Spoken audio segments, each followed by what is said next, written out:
Let's print it out and mail it to people. Yes. Yeah. Everyone send us your addresses and you might get a brick in your window with a piece of paper or taped to it that'll tell you the schedule. Just says "pow" on it. Oh, great. Well, that's actually the noise it makes when it goes through the window. Hey, everybody, welcome. It's Friday. Finally, Friday once again. You know what that means? We're wrapping up the first week of the Power Block here with GameSpot After Dark. What's the Power Block for all you audio listeners? Why it's Tam? Explain. It is a multi-hour stream that brings together the fine folks from GameSpot.com and GiantBomb.com into one unified programming schedule, where wacky sits alongside serious and insightful commentary. And the goal is to create a chunk of a day where you guys can sit and watch and enjoy the things we do. Wow. And it's a growing, we hope, developing set of programs that are hopefully going to get better and better as we go along. And I think it's been a good week so far. You sounded like you had to pitch that to a bunch of that was boardroom off the top executives. of the dome, baby. That sounded so good. I was like, oh damn, okay. That's Tamor Hussein. I got Jake Decker in the middle here. Hello. And I'm your host, John Luke Seipke. I figured we would take a chunk of the podcast today to actually just talk about the Power Block. Yeah. You know, what it is, what we're doing, why we're doing it. You know, so I mean, gosh, we've been working on this since November of last year. Yeah, November of last year. I think the discussions around it started before then. They did. But that was when we started literally going okay, we got to put rubber to the road here and start making stuff happen. Yeah, and I think it was an idea let's be frank, let's be transparent. We used to be a huge team of people. Yeah. Now, and then things happen and now we're a small team. Yeah. And we were, when we had the conversations about it, that was before some of the redundancies last year. So exactly. We were envisioning this with even more people. Yeah. Now we're having to make do with a very small crew. And between us, we figured we can either carry on just two small teams putting out content and hope for the best, or we can try and unify us, both Giant Bomb and GameSpot. We're all good friends and co-workers. We, operate from the same spaces. We have the same kind of likes and kind of we cover each other's bases, and we figured let's just make one thing happen and make it so people can tune in the morning and watch straight through until sometime in the afternoon and enjoy the stuff that we're doing. And it creates a canvas for a lot of us to just do cool things. A lot of the ideas that we came up with were just stupid. Yep. And made them happen between a lot of stupid ideas. There's a lot of stupid ideas. There's a lot of stupid ideas. And as far as I can tell, there's a lot more stupid ideas to come. So, sure are. Yeah. And it's we haven't shot one down yet. We've had 100% hit rate on them. Yeah. And I think it's because a lot of the creative decision making is on us. It's on people that are now in a position to thumbs up that stuff and understand it. I mean, a few years ago, I know for a fact we would have got shot down on so much of this stuff. Oh, yeah. But now the decisions are being made by me and you and Jake and Bakalar and Kurt and that kind of stuff. Yeah. So who knows what's going to happen, but while we have the opportunity, we're going to go all out on it and do as best as we can. And we just got to hope that the people out there watching support it and show some love for it vocally. I think we're beyond the point where we can just gingerly say, we hope you like it, and then hope that people, just go and be like, yeah, it's great. And we want people to go out there and publicly there and be like, hey, I like this part of it. This is good. I wish you would change that stuff, or also show support for it. Because I think that one of the major issues is we do this stuff, not just us, everywhere. And then there's not a lot of feedback. Oh, and yeah. So people who are in these positions look at it and they go nobody cares, let's get rid of it. Right. Is there a logo or something we could share that might conveniently be on a coffee mug that could? Oh my Good gosh. question, Jake. He's got it. He's got it. This is the thing. This is great for audio listeners. Yeah, this is great for audience. Describe the logo to audio listeners, please. It says POW, and it's got 3 lines above it. Yeah. Beautiful. Going from Giant Bomb red to orange to GameSpot yellow. Beautiful. Represent all of both of us together. Yeah. And like this is shout out to Dan Auer, Yep. former GameSpot Giant Bomb employee, alumni who put this logo together. Yeah. And between like Dan and always want to shout Jerem out. Jerem's incredible. Yep. And Cam Kennedy as well, I Yep. believe, has been working with us. Did the Joey GameSpot Yee. show logo. Yep. Joey Yee's been former GameSpotter. Has been doing the animation stuff for yeah, Power yeah. Block, which Again, you've seen a tease of. Everyone is here. Everyone is here. Again, and we're still working on that stuff. Yeah. Like, it's still happening. Like, Mhm. there will It be is. more of it. And that is like emblematic of the way we're approaching it. We just got our friends that we know are good at this stuff and paid them and said, help us with this thing because we know you know us and what we're going for, instead of like trying to get some sort of, you know, design agency, which is how it some would clown. some clown. Yeah. Yeah. And like that is a great example of the initiative someone can take and just do it. John Luke just did that. Oh, yeah. And I was like, I've never seen one of those. Where do I get one? I'm looking forward to sweatshirts. Yeah. I'm going to be honest. Half of my motivation for making this mug was like, oh, that'd be cool. Like, we have a mug and I could shoot, like, we open the morning every day with the coffee interstitial, which is like this coffee bumper. The other reason, selfishly, is because I hate every mug. Oh, yeah, it's bad. It's awful. It's terrible. They're all awful. They're all clapping. awful. And then you look inside it and you're like, God damn. Oh, yeah. I'm not. You know it's bad when the best, like, least cringy mug in that cabinet is the old CBSI mug. Yep. Yeah. That's a good point. That's good. Like, I was like, I somehow followed us. I feel like less awful using this mug than any of these others. So I was like, I need a dedicated mug for myself. Yeah, and it's like really nice. Like I saw it and I was like, immediately I thought, there's not many barriers to us getting that into like a merch store if people want it. So like, and now we just like work on that. Like we have a Giant Bomb merch store. We probably will, you know, unify that as well at some point. Sure. And maybe you'll find that there. You can buy it yourself and hopefully show some support.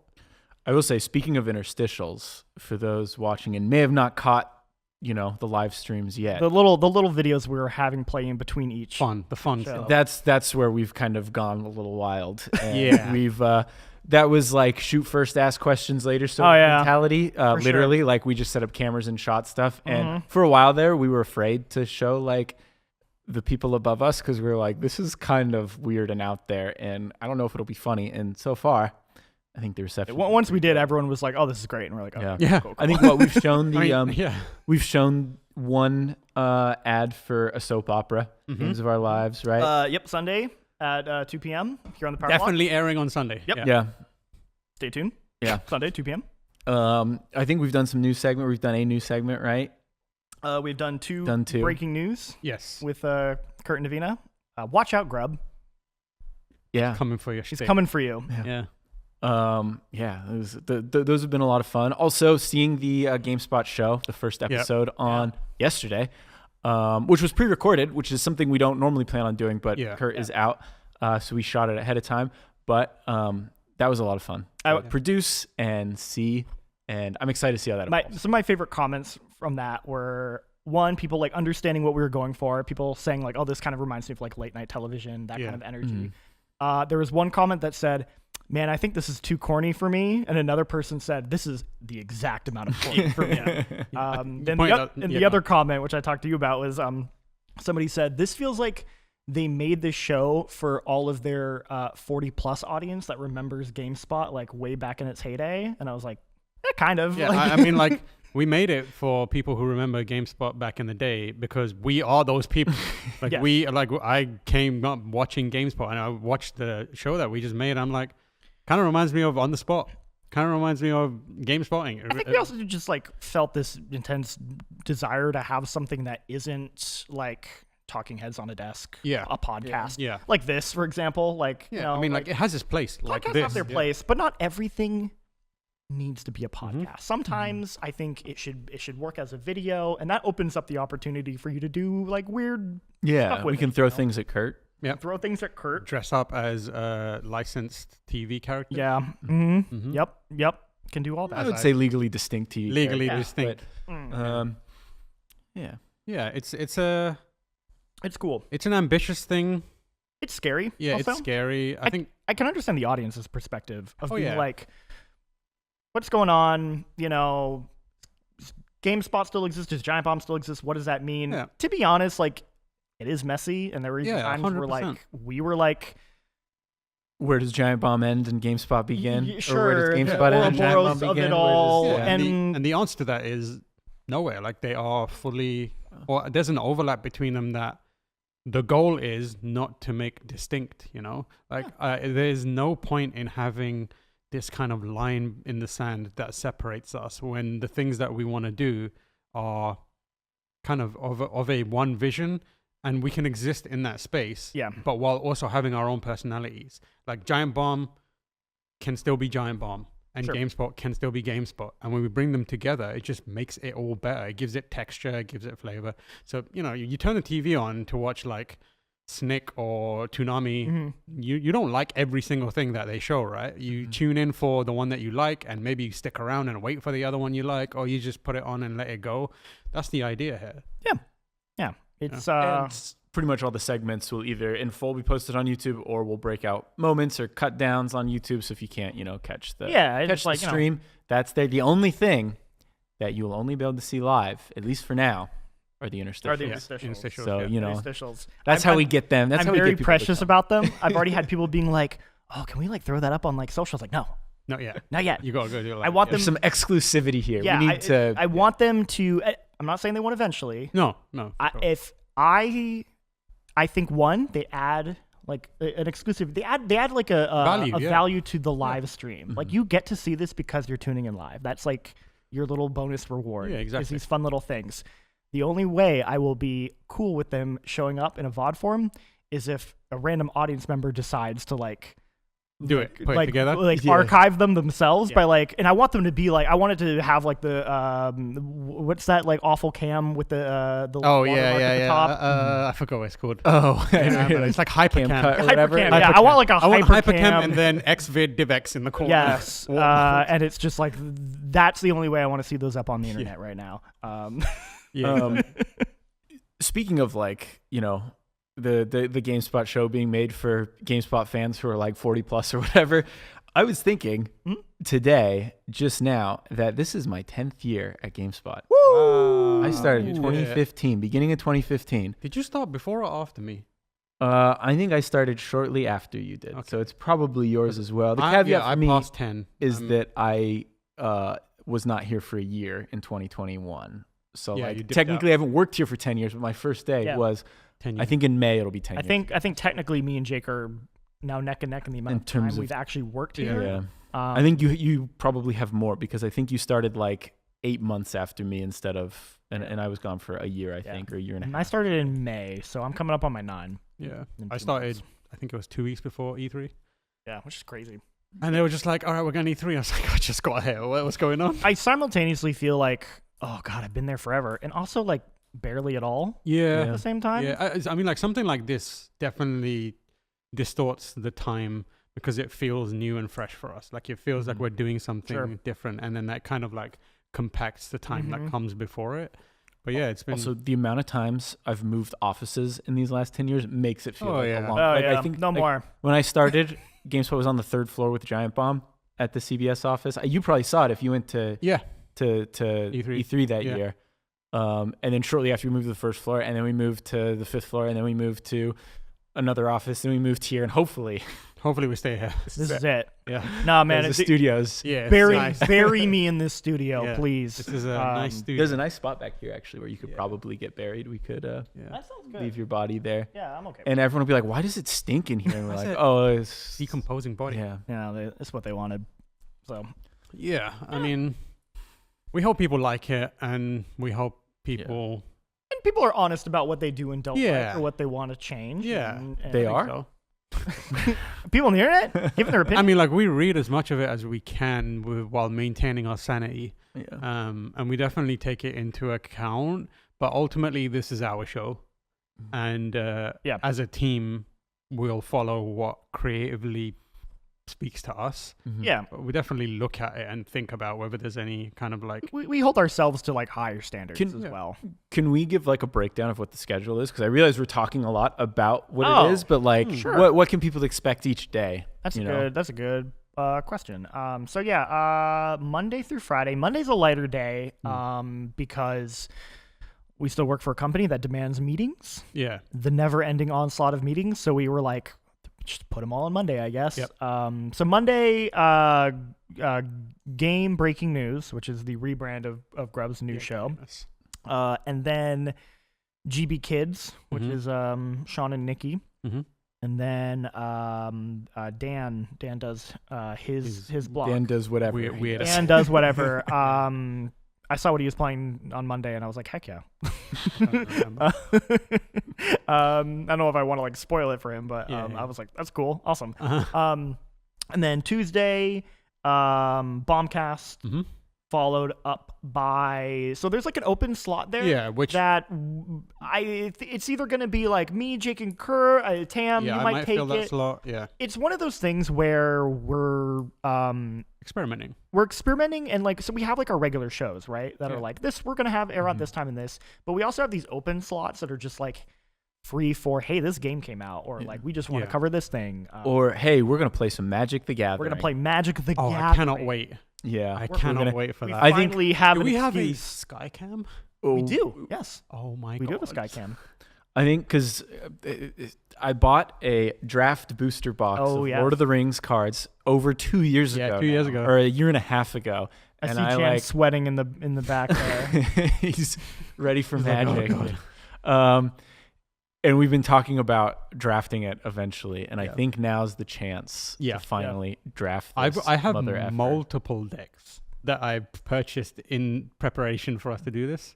I also have a Bloodborne deck. Which you showed me. I have a custom. Oh, like the custom? Deck. It's like I forgot what they call it, but they like it's like real cards that have been reskinned. Reskinned to. Yeah, I used to do that back in high school. So good. It's so good. I think me and my friends used to make like just based on whatever we liked. Adventure Time or Avatar. Which, by the way, they're making an actual Avatar: The Last Airbender Magic the Gathering. Oh yeah, they are. Yeah. Which is like it's kind of cool.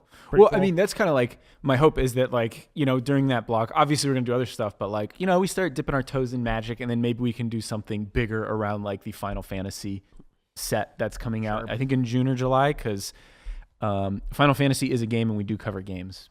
Yeah. Last I checked. I have a One Piece card game that I've heard is fantastic. Oh, really? I purchased it because everyone was talking about it nonstop, and people were like, "This is amazing." So I heard we have a Warhammer audience. What if we just paint Warhammer figurines? I would 100% do that. We could call it like the self-care session where we're just like doing something else, painting, knitting. But also like no mics, or like the mics are just pointed at like so you just hear the brush. ASMR. Yeah. ASMR Warhammer painting. 5 hours. See, that's the kind of thing that we're like, it's feasible. It's doable. It's possible. Yeah, exactly. The interesting thing will be the balancing between like the stuff that like more experimental and weird versus like, hey, we still have to like cover all play the games, games and talk about them. And how can we kind of do that in a way that's fun and entertaining? And that's the thing I think we're still like for experimenting. For people who may be concerned about the game coverage part of it, we are on top of that. We understand it. We understand that our bread and butter is covering games and, analyzing them, breaking them down, telling people what they think, what we think. We're working reporting news. That isn't going anywhere.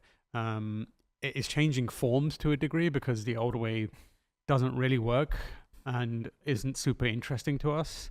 I mean, we've been like circling, like ideas and you've been here for 9 years and you've been like, we tried that before. Yeah, we've done that. Or we've done that. We keep doing that. Yeah. And like, hey, like times change, the way people like consume things change. Yeah. And, like we just got to be honest with that. And you'll still get previews from us. You'll still get reviews from us. You'll get interviews. Next week is GDC and we have a bunch of interviews that we're going to be ton of devs coming in. A bunch of devs coming in. That won't be live, but you'll see them eventually and it will be like in the programming in a way that's cool. I think the most exciting part of this is it makes like interviews viable to me again, because interviews is something that is, at least on our channels and our website, it doesn't really get much traction. No, unless I like tear my brain apart. Like the only interviews that I feel like have worked in a long time are like the Baldur's Gate ones, which like not even really interviews. It's just like an explainer from the devs, which is cool. Yeah, we had the one where Swen came in and I chatted to him. That one as well did really well. It's just because Baldur's Gate, man. I think that helps too. Yeah. But like this is a way for kind of an interview to have a life couched in other things. Yeah. You know, like it's a good palate cleanser, or it's a good transition piece where you learn something about a game. Because I remember watching On the Spot back in the day, and I would like watch every interview, even if it was for a game that I had no interest in, just because it was part of that block, you know. So I'm excited for the interviews that are coming up next week. They'll go out at some point. Yep. You know, some of them are embargoed, so there might be a delayed kind of like publishing on that. Yeah. I want to refocus a little bit. So Wednesday, what happens Wednesday? Okay. Yes. So Wednesday, Grub again. Grub's every morning, basically. Game breaking news Monday through Friday. Yes, except for Tuesday because it's GB. the heart of the Bombcast is the one thing there. So Wednesday we have Grub. We have Wednesday's a weird one because that is like we don't do anything here.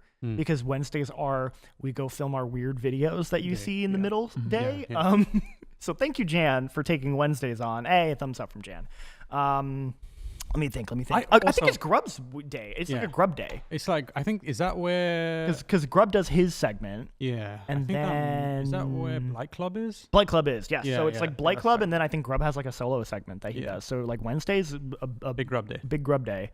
Thursday Grubhub. is Thursday's a huge day because that is Game S Morning, the GameSpot show. And then after that is kind of a slot that's open to, you know, again, it could be us, it could be you. Currently it could me be and Lucy. Lucy. Yeah, you guys playing Split Fiction have been doing that. And then Voicemail Dump Truck. Yep. And then after that is for Friday, we have Game Breaking News. We have Bombcast for Vengeance. UPF. We have UPF, and then we have this show. After Dark. All of that is subject to change. Closing out the week. I might want to move it, if I'm being honest, though. After Dark? After Dark. I like closing out the week. But then I'm like, oh, I gotta go get everything. I gotta go edit the video and publish it. Yeah, and that's not great. The turnaround's a little tight. Yeah. And I don't want to rush that. Yeah, like we said at the start, like where this isn't a settled, cemented schedule. We're figuring out what works best for the content and our own workflow. Like, I've always been a proponent of taking care of work-life balance here, and the kind of thing where you say like, oh, it's the end of the day, we've just filmed something. I hate to hear that you need to sit down and edit something now. Like, I don't like that. I know. For me, like, I want Fridays to be a light day for as many people as possible. Totally. Yeah. And like, so we will shift stuff around to try and find that balance of this serves the show and this serves us as people, so we can find a good workflow. And, you know, things are going to get added as well. Like, we're working on a new version of Spot On. That's going to come up at some point, maybe on a Friday, maybe on a Thursday. We're figuring it out. But yeah, stuff is liable to move, but we'll make sure everyone knows in advance. Yeah. I've heard that in the past. GB has not been great about schedule upkeep. I know that is a top priority to try and be better about having a schedule. Jan's in the back just being like, I've tried.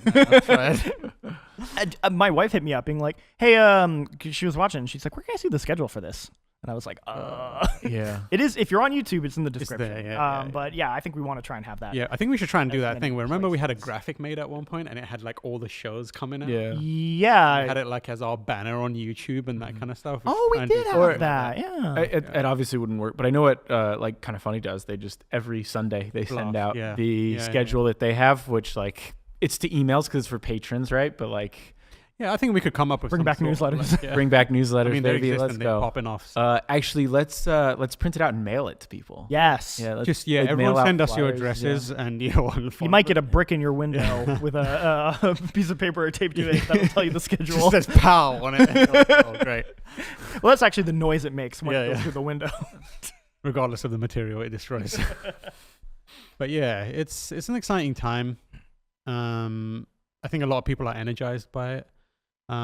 Like I love looking over there and seeing like a control room and like Max is back there, and Jan is back there, and it feels professional. It feels. I don't think it's felt like this since pre-pandemic. 100%. Yeah. I don't know if we've ever talked about it, but like I remember right before the pandemic happened, it felt like, specifically on the video team at GameSpot, we were like starting to hit a groove that we were feeling really good about. Like we were having these ideas and like we were trying these new formats and they're working. And we were like, oh man, like we could see this path forward that we were feeling really good about. And then the pandemic hit immediately after that. And all of that like completely disappeared because we were just scrambling to just like figure make it out. stuff. Yeah. I mean, like separately. We spent the first year, because we were like told, oh, we're gonna go work from home. There's this weird sickness that's going around. We'll be back. We'll be back in about a few weeks. So we were like, great, we'll be back in a few weeks. We never came back. It's Peter Brown's last day. Yeah, it was Peter Brown's last day. I remember we took pictures and shit. And like we just never came back. So the first I feel like the first 6 months was just spent like outfitting people so they could do their jobs from home. It was like getting cameras to people, like rebuying equipment and having it shipped out. I remember Rob was working here at that time. Oh, he was like Rob was driving around the bay. He like literally drove equipment to me and like from a distance gave it to me, and like we waved at each other. It was crazy. It was crazy. Wild. Yeah. And then since then, I don't think we definitely came up with a bunch of ideas. We made cool things along the way, but it never felt like as a team we got into a groove again. Yeah, and I think a lot of it came down to the in-person aspect of it. Like the reason we felt so in groove is because like we have a studio and we're like making stuff together and like collaborating. It's like you can work full remote and but like for myself, I need in-person collaboration on some level. I like a good split. Yeah, I like the option to stay home, especially on a Monday. It's Yeah, let me just like take these meetings in my pajamas with the webcam off, please. But yeah, I mean, so it like having this space, having this studio, which has been like a long time coming, feels like crazy invigorating because you just see the space and you're like, I want to use this. I want to use this. What can I do with this? What can I do with that? And then having this new like power block format is both like intimidating and scary because you're like, will it work? Like, oh my gosh, like, cause it's, like it's just the reality of things. Right. But it's also like, it is invigorating because it's like, okay, let's try something new. And let's like, if we're going to do it, let's just swing for the fences. Go hard or go home. Yeah. Make some weird, interesting stuff. Cause at the very least, at the end of the day, we can look back on it and be like, we made some cool stuff that some people liked. We did it our way. We did it our way. As Frank Sinatra would say. It's evolving, like we said, and it's been a genuine team effort. Like it's there's not a single person working here that hasn't touched some part of this power block and had like a big impact on how it works. Like Kurt's not here, but like he's been toiling. You guys have been working so hard, whether it's setting up the studio or kind of like ideating on stuff, refining things. Like I said, Max and Jan are back there. They've been figuring all that stuff out, and tech and folks that aren't here, like Bacala, you don't get to see much of what he's up to, but like he's been doing important things to kind of help drive this forward. Oh yeah. Max as well, other Max, Lucy, Grub, Dan. Like Dan is like also pivotal to a lot of the stuff that we're doing because me and him are like on the creative side of like helping steer it to a degree. Yeah. And it's a good thing because you get his wackiness. And I love the wacky, but I get to be the person who's like, all right, let's have some refocus here. Refocus here. I'm the person who's like, let's just make sure that we're not going full wacky and we lose the plot on what we also need to do. Yeah. And like, I feel like that's a good balance, and we're still getting it right. Yeah. But I think with each day, each week, this is week 1. Like we've done it for 2 days. Yeah, we've done it for. Yeah, didn't even do it for a full week, huh? Yeah. Still needed to get we still have. This was our trial run, and I think personally, I think it was really good. But there's more to do and more to evolve it. And like you said, when all said and done, as long as we can look back here and be like, we took some swings here, and we took a good shot at it. That's what matters. Yeah. Yep. That's the power block. That's the power block. Now let's talk about video games. Yeah, I think we're gonna keep this one like kind of short this week. But I actually can't talk about video games because I have been playing a game I can't talk about. Yep. Same.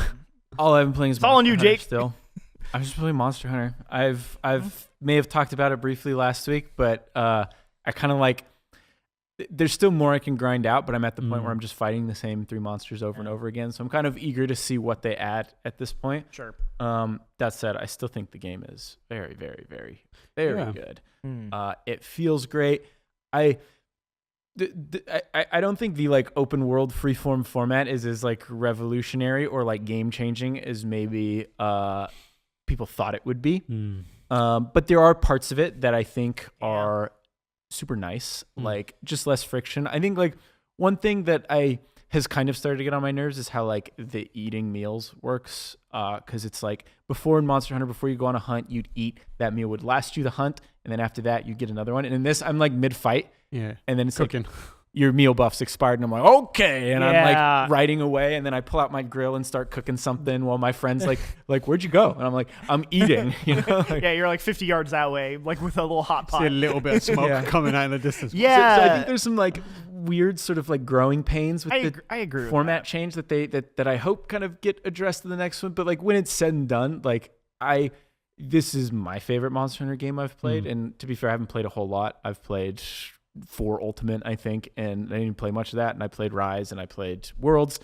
But I think this is like, I'm very into it. And like it also, like having played Worlds and World and Rise, part of me is like, okay, but what are they gonna do when they release like Monster Hunter Worlds? The expansion. Yeah, Violet Haze or whatever the hell it's called. Violet Haze. I don't know. And that like remixes it and adds a bunch more monsters and like adds that replayability. Because I remember with Rise that was a big thing where like totally it kind of just like you hit a wall at one point, and then when Sunbreak came out, there was so much to do. So I'm super excited to see where they go with that, and I don't want to sound like I didn't get enough here, because there's definitely plenty there. I've played like 60 hours, and I could see myself putting another 40. But I agree with you where it's like I think like the issues I have with this game are like it's just like to me it's like it's very obvious like where it fell a little short and what they can improve in a way where it's like if they can just refine that stuff for an expansion, like it'll be great, it'll be awesome. The thing about the video game industry and development is that most people know who cover it, but like those flaws that you see in a game, developers know. They see that stuff. And it's usually you know, because like the big flaw I point to is that I feel like the campaign and the open world stuff don't feel like cohesive, and it's like that's just a classic example of like they probably were like we're making this, and then eventually like they probably realized the same thing of like these aren't as cohesive as they should be, but what can you do? It's a little too late, but we can take lessons from that. But you do see that come into fruition with the like late game hunts where you're hunting multiple monsters at once, and like you're going from area to area. And like I did one with a friend, and we like divided and conquered. He took care of one monster, I took care of the other, and like that sort of that's where the openness vision like comes to life. But you just have to play 40 hours to get to that point. Have you seen that? There's I can't remember where it is, but there's a cat with a sword just like doing stuff. Like in real life? Like a real cat? In the game? Well, in the game. You mean not like a Palico though. I think it's just like an NPC. It's just like hanging around doing sword swing. I saw a video of this on like Instagram. It's just like practicing his sword swings, and the person who's playing is like, oh my god, is that the same cat? And it's the camera of the cat, and then it cuts to Iceborne, and it looks like a younger version of that cat doing the same animations. So it's like that cat has grown up with them, which is the most adorable thing, because you can see it, like the animations are like extremely similar, and you can see this cat is put in the work and is now like armored up, got a massive sword. Is like, have you done the thing where you go back to your tent and you hit the trigger to play with your Palico? No. So you just go to your tent, and there's just a button that says play with your Palico, and you'll press it, and like there are several like different animations that can play out. There's one where like your Palico will like play with like your sword, and then accidentally like they'll cut themselves, and then they'll be like, oh my gosh, and your character starts freaking out, and the Palico's like, I was just playing with you, I'm totally fine. There's one where like a Woodwood like gets in your tent somehow. Like it's like the little details they put in are like there's so much love and effort into that stuff. Love Palicos. I do too. Yeah. So cute. Kind of like a broader discussion around sort of Monster Hunter and like Capcom in general. I think IGN a couple days ago, I think Matt Kim put out a article about really like, good how Capcom has kind of like been able to deliver Game of the Year contenders every year for a very long time. And that's something like he obviously talked to people and like got official statements, but that's something I've been thinking about for a long time because like Capcom has been killing it for so long. I mean, not so long now, but like there was that period where it was kind of like, what's going on here with like some of the Street Fighter games, and then all of a sudden, I would say like Resident Evil 7 was the turning point. Yeah. That game came out, and then it was like 100%. They got their shit together. Yeah, I was talking about this literally this morning with Grub, but it's like they focused. I think what happened was Capcom got caught up in everyone. It happened to everyone in the fads that kept coming on. Like the 360 era. Yeah, it was like so guilty of that. That's where like stuff, and some of it was interesting and gave us like stuff like Lost Planet and stuff like that. Some of it was not so much, but then it was like like Lost Planet 3. Yeah, and then the business stuff came in where it was like, oh, you have to have a co-op. There was a period of time where co-op was everything. Yep. And that got us Resident Evil 5 off being sucked. Yeah. And like that was like, okay, that's not good. And then it was like, oh, the esports thing came in and it was a big deal. And that's when Street Fighter kind of like pivoted towards esports in a major way. Like half finished. And it was just like, what is this, man? And I think that they clearly had a moment where people stepped back and was like, what are we doing? Yeah. What do we focus on? What do people like? And how can we like reinvent it for a new era? Totally. And they did it. They did it with pretty much every franchise. And I think like you're right. Resident Evil 7 was it? Yeah. Yes. Resident Evil 7 was a big point. But for me, I think Resident Evil 7 was when I realized, and you realized, everyone realized like, oh, they're trying to right the ship. Yeah. I think when I realized, and they know what they're doing and they're making good quality games is when they did Resident Evil 2 remake. Oh, yes. When that came was right out, after. Yeah. And it was like, oh my God. That game is an all-timer. Yeah, I said this morning, it's top 10 game of all time. And I stand by that. That's when I was like, oh, I have confidence in them. Yeah. And then like Street Fighter came out. Street Fighter is good. Street Fighter 6 is so it's fun. It's gotten me into franchises that I mean, even Monster Hunter is a game that like I knew about. I tried 4 Ultimate or whatever. Just didn't really have any interest. When Worlds came out, I was like, I gotta play this. Street Fighter, I got really into Street Fighter 6. Remake, I never thought I'd say that. 4 Remake, a game that I was like, does not need to exist. I had no confidence in that thing. That like I figured it would be fine, but I was like, incredible game, like absolutely amazing. The only thing they haven't been able to nail is those Resident Evil multiplayer games. I think really weird. Someone there I think they're done with it. Holding on to that. I think they're done with it. I hope they are. I think they're done with it. They just don't, because they want a multiplayer game.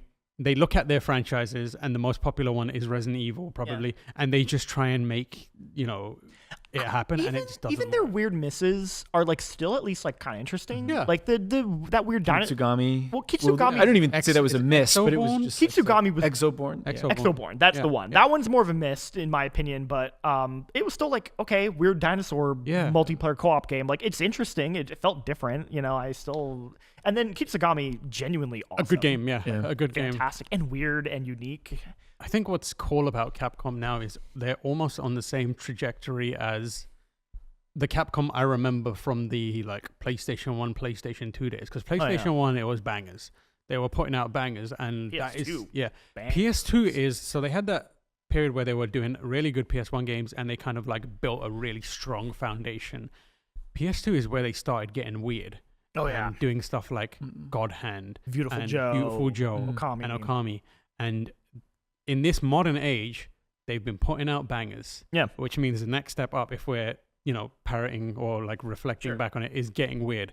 Which Kitsugami feels like the start of that. And then they just got Kamiya back to do Okami. Okami, They are like, I think of it as they're in their Clover era now, which could be really cool if they like. But even like the fact that they made a sequel to Dragon's Dogma, a game that I don't think people ever thought they'd get a sequel to, because it was kind of niche, wasn't crazy successful when it came out, but had like that cult fan base. And even like looking at how successful Monster Hunter Wilds is, it's crazy to think that a game like that had like what was it, 2 million concurrents or something on. I don't know if it was that many, but it was an crazy. Insane amount of concurrents. Yeah, I think it was like Steam. The 7th highest of all time on Steam. Yeah, hit something like that. Like it sold like 8 million copies in a couple days, and it's just like, oh my god, and it makes me like, I'm surprised more developers haven't looked at that and been like, or more publishers haven't looked at that and been like, we should do this. Like, part of me kind of sees like EA kind of like half doing it, you know, where they're like, Dead Space remake. We'll kind of try this, but then like, and then it's like, okay, but here's all your like, yeah, which was good. I liked the Dead Space remake actually. Yeah. That felt like the right path. I know it didn't sell as well as they wanted to, which is a bummer. But EA, EA frustrates me. Yeah, because I always feel like they're almost there, and then they like and the worst part of it is like, again, they feel like they're almost there. And you see flashes of what you really like. When I played Dragon Age at preview, I was like, oh, they might have it. Yeah. They might have it. And then I played the rest of the game. I was like, I don't think they have it. Yeah. Or like, they almost. Remember Wild Hearts that they published? That was like, oh, what? This came out of nowhere. Why did EA really do this? Too. Like, and like they should be doing more stuff like that. I mean, like they have had really like what Split Fiction is like huge. I mean, we gave it a 10 out of 10, but also it's like doing super well, which is like awesome. And like, that's part of the EA originals. Like, so like, there's good stuff in there. I just hope they're building on, I hope they do have that breakthrough moment, their Resident Evil 7 moment. Yeah. Because they have a Mass Effect game in development. I'm so worried about that. That game either needs to be the breakthrough moment, or it needs to happen, the breakthrough moment needs to happen before that, so that game benefits from it. I don't want to be like a downer, but I'm not sure. I'm worried that game's not going to come out. I think rightly so. I think it will come out. I think if they cancel that game, it's going to be. I think if they cancel that game, it's going to be like because BioWare is gone. They're gone. Like, Yeah, which I don't know. I mean, I've made peace with the fact that like, Veilguard's probably the last Dragon Age game to ever get made. In all likelihood, likely. Yeah. At least for a very long time. At least in this form. Like maybe we get a Dragon Age 1 style smaller game, but sure, but like that specific franchise with that, I can't see it happening. Yeah. It does kill me how like BioWare has like created a Mass Effect holiday every November 7th. And it's like, I like the idea of this, but like it hurts too much to see this. And it's like no more holidays. And I'm like, that's cool, but you announced a Mass Effect game 5 years ago that apparently isn't far enough to go into proper pre-production. That's I am anti having holidays for franchise. You don't love Last of Us Day? Oh, I forgot about that. No. Mario Day? E-Day? Emergence Day? Emergence Day? I think, to be fair, I don't think they leaned into it. I don't think they just released the game on that day. They released the first Gears of War. I think they might have leaned into it at one point. Really? Okay. For like the 4 did stuff. They? Maybe. What was the best one? And they didn't even make a big deal out of it. It was just really cheeky. And it was, if you noticed, was they released the remaster of Dead Rising last year on the day that Dead Rising starts. Yes. September 14th, which was awesome. Yeah, that's like, cool. And they didn't even like, it was just very tongue in cheek, Another Capcom. Yeah. Good game. Great. Yeah. Heck of a game. Hey, yeah, they stopped making Dead Rising games and then the games got good again. Maybe that's. That was the poison in the well. I mean, I love those first 2 Dead Rising games. Yeah. And I like the remake. I would love to see the Japanese team take another crack at new Dead Rising. Because that's what's missing. It was, no offense to that studio, the Capcom Vancouver, that made the 3 and 4. They made 2, 3, and 4. Yeah. And 2's great. But I don't think it was their fault. I think it was like a lack of focus and direction on. And also like an attempt to franchise a prop IP that doesn't have that kind of motion. Totally. I think they had a lot of stuff working against them, and it's a shame they got shut down. Yeah, but sure. I would like to see the Japanese team take another crack at Dead Rising. Just be weird with it. Yeah. I mean, I think that's why 1 is so good, because it's just like took a lot of risks that you wouldn't take today that I feel like Capcom could take again now, and people might actually like really respond. Jack Baker walking around a mall. Yeah. Oh my god! And, welcome to the Family Mart, son. It's like, oh god. Also, the new samurai game, Onimusha. Onimusha, yeah. Oh yeah. Onimusha. I thought that trailer looked awesome. Where like your character is like he's like kind of like a goofball, where he's like, I'm the tough samurai, and then he like runs away like a little coward, and all of the animations looked really deliberate, and it was a lot of stuff like, I'm gonna like grab a table and like throw it at somebody, or like do these like weird like kind of like I'm gonna like grab your arm and twist it, and there was a lot of because look, it's the year of the samurai, it's the year of person with samurai sword. I'm a little tired of it, if I could be perfectly honest. So at first I was like, Onimusha, that's cool. It is another game with a samurai sword. But it looks very different in the, like tonally and the like speed of it looks so different that I'm like, ooh, I'm into that. And also, like, I don't believe there's many developers, publishers doing that style, because it's a survival horror game. Yes, with exactly. a sword. Yes, that's what Onimusha has always been. Yeah, and there's no one else is really doing that. No, they're definitely leaning more. Everyone's just trying to recreate like either a From Software game or like Edo period, or like a Japan, Ninja Gaiden, kind of more speed. Or it's like an open world samurai kind of life sim where it's like, Ghost of Tsushima isn't that kind of thing. It's like a open world stealth action game where you're grounded in history. Right. This is just dumbass stuff. And I played through because they re-released the first game with like HD graphics. The director's director's cut. And that was great. Like cool. I had a lot. I never realized that game is like 4 hours. Oh. Because I blasted through it and I was like, I could swear I played this game for a month when I was a kid. Oh, probably it was just so agony. hard. Like, yeah.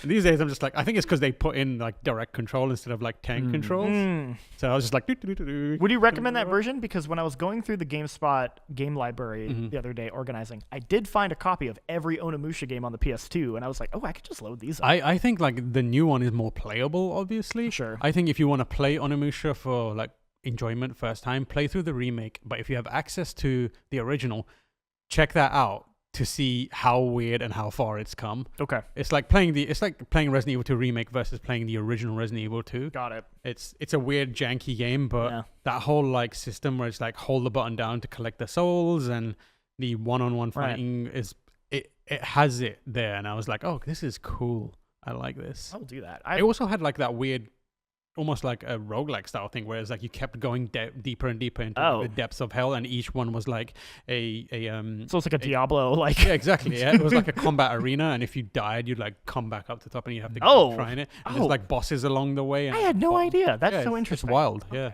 Hey, that's why it took you forever. I was obsessed with that thing. Yeah. That makes sense. Cool. Well, I think we're gonna wrap it up there a little early. Jake's got to catch a flight. I do. So I want to make sure you can get out of here in time. Thank you so much for watching, for listening, for being experiencing us in your ears and with your eyes. Yeah. We always appreciate it.